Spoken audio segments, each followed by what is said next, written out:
As we know, the news today is the Baltimore Ravens did indeed release wide receiver Diontae Johnson. Real quick, just to touch on this before I get into the Ravens and the Steelers, because there's a lot to get into there.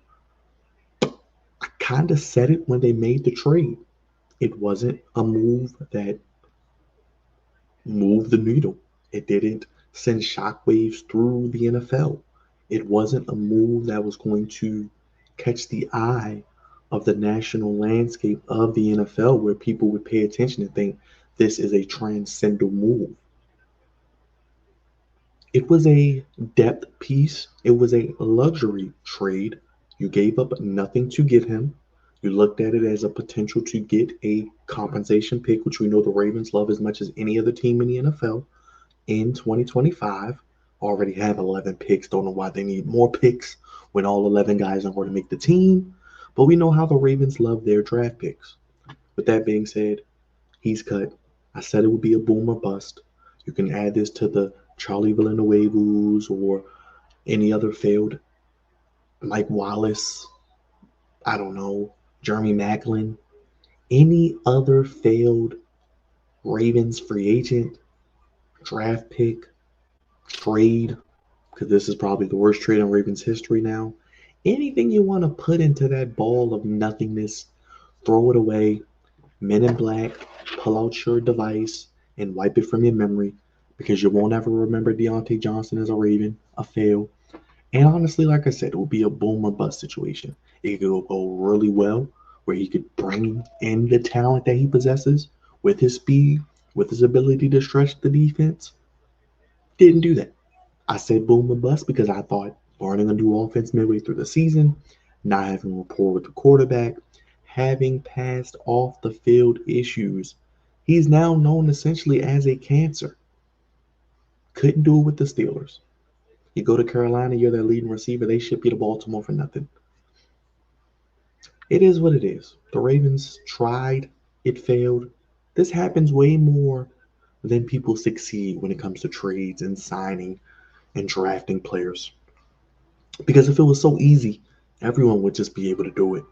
Trades in the NFL particularly are so hard to get right, especially mid-season.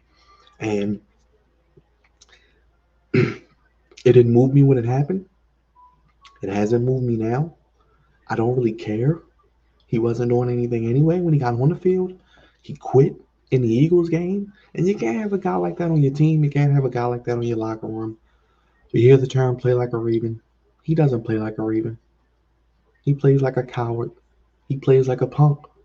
And he clearly didn't want to be here. Not sure why. Not sure what really is going through his mind. Only he can speak to that. So I'm not going to assume.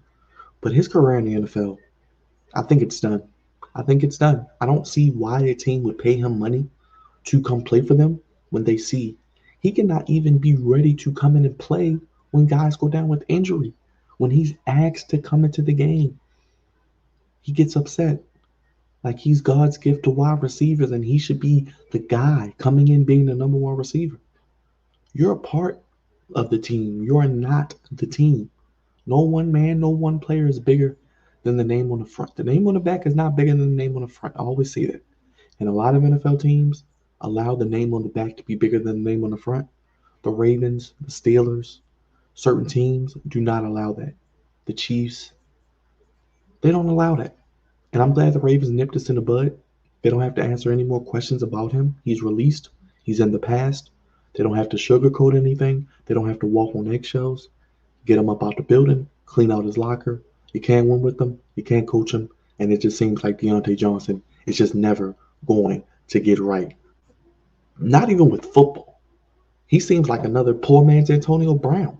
It's more of what's between the ears that's going to end his career, that people will kill for, that people will die for, to play at this level, to have the opportunities to play with the quarterback like Lamar Jackson in his prime. An offense that is number one in the NFL. You got saved from Carolina. What are we doing? What are we doing?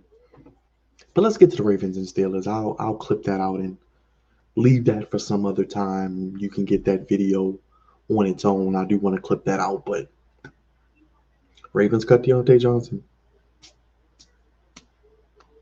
What else do you want me to say?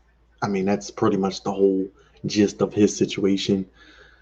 But as I like to say, it's the holiday season, and I don't believe in people losing their jobs. But I got somebody on the Flex Zone podcast speed dial contact information that can tell you what you need to do, Mr. Johnson, as you have been given your pink slip by the Baltimore Ravens. You're fired!